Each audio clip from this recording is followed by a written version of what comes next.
Good morning, good morning. This is Alesha Brown, live from Park Place Baptist Church, 711 Spruce Street in Hampton, Virginia. And sometimes we're doing Sunday school, which starts at 10 a.m. You are invited every Sunday to join us. There's some things I just want to stop and share with you, the viewing audience. And this morning we're talking about access granted.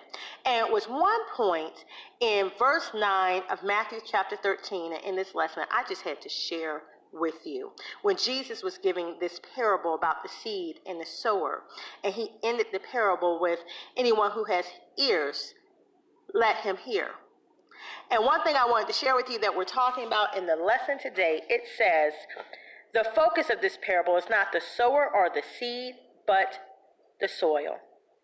And I just always, when I teach Sunday school, I like to talk about the natural and make sure we have an understanding of that so we can apply it to the spiritual. I said when you do life and you compare it to a worldly mindset, the world's mindset, they would definitely tell you it's all about the seed or it's about the sower, not the soil. Now, they understand the value and the importance of the soil and what's planted. But see, some would say it's the sower, because if the sower doesn't have the right qualifications, if the sower isn't skilled enough, if the sower doesn't have these degrees or certification or this background or this, that, then no matter how great the resources you're going to give them, it won't come to pass. Others will argue it's the seed. The seed is no good. How can you plant something and expect a harvest when the seed is rotten? If it's the wrong season, if it's the wrong seed, if the seed isn't conducive to the soil, they'll go around with all of their expertise and tell you it's the seed before the sower. But who wants to talk about the soil? Because no matter how the expertise and the qualification of the sower, no matter how healthy and vibrant and nutrient-rich that seed is, if that soil is corrupt ground, come on, somebody. If that soil is not ready for the seed you're ready to plant, if that soil has not been prepped, if that soil is rotten. See, you can fertilize all day, but if the soil, I don't even have an agricultural background to tell you this. Learning some things from our community garden here, but I'm telling you, if that soil is not set for the seed, the rich seed you're trying to plant, you won't get a crop. You won't produce a crop. And maybe your soil is a little so-so. Then your crop, your harvest, is going to be a little so-so.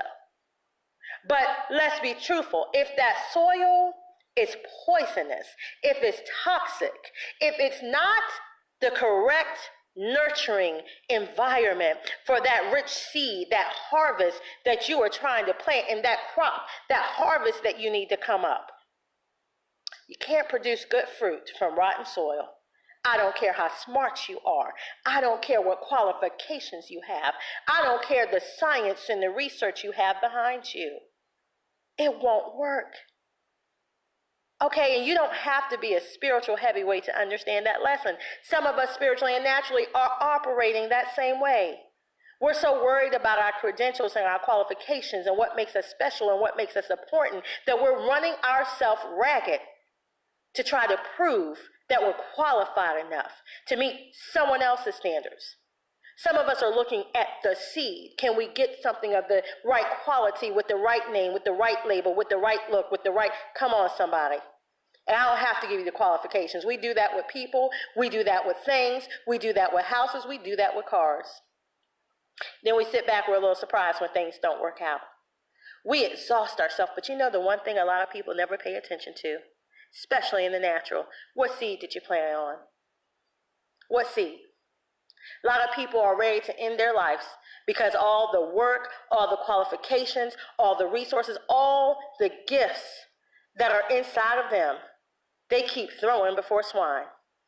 Tell me how many relationships have ended in heartbreak, have almost totally destroyed the most beautiful, gifted, talented person because the one you tried to build and invest in just was not good soil. How many careers have been dashed because people refused to leave something and kept plugging and working at something where the environment you worked at, the corporation you worked for, the leaders you work under were not the right soil for your dreams and aspirations. Now, if we understand that in the natural, how do we apply that in the spiritual? I encourage you this morning to go to Matthew chapter 13, read it in its entirety, and pray and ask the Lord what he would give you. Look in the areas of your life. Meditate on that thing next week and later today. Are you planting good seed? Are you more than qualified? But if your soil is questionable, shaky, poisonous, toxic for what you really want to produce. And I'll just go on record and say, I wish people looked at their churches that way. Because some people, some Christians, are operating in the manner where you think because you just check in on a Sunday, or maybe you take it a step further, you're there every Sunday school, you're there at every Bible study, but is your soul right? Because I don't have to tell you, there are people that go to certain churches just because of the numbers.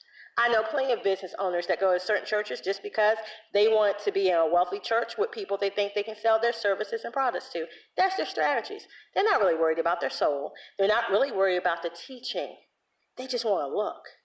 They just want an environment to be able to peddle their goods and do whatever they think is going to take them to the next level. It's time out for us to play church. It's time out for us just to hitch our wagon to things that we think is going to push us to the next level. We need to make sure that everything we're planting, whether it's tithes, whether it's offerings, whether it's your time, it's in good soil. Because your life is one that you don't have to play with. You cannot afford to play with it. It is a life and death issue. And you know what? I also encourage you for other past messages that we've done, for other past services, please visit parkplacebaptistchurch.org. That's where you can always go. We will live stream our services. Services are live streams. Our morning services start at 11:30 a.m. And when it comes to the preach word, we do live stream that portion of the service, I should say. But typically within 24 hours, sometimes it's a few hours, we will have that service actually put up on the website, parkplacebaptistchurch.org. And of course, you can always visit us in person. We are at 711 Spruce Street, Hampton, Virginia. You're able to visit us in person. Our church services start at 11:30 a.m. Sunday school starts at 10 a.m. And every Wednesday night, we do have Bible study, and that starts at 6 p.m. We would love to welcome you. If you have any questions on this particular lesson in Matthew 13, if you have any biblical questions, you also are able to go to parkplacebaptistchurch.org. We have a spot for you where you are able to actually submit questions. And we will, those go straight to our pastor, Apostle David Pettaway, who will answer your questions. We would love to hear from you. And more importantly, we would love to see you in person, hug you, and welcome you. So with that note, just think about it. What's more valuable, the seed, the sower, or the soil? And where are you, as the sower, planting your most valuable, precious resources? That seed. What is the ground you're planting it in?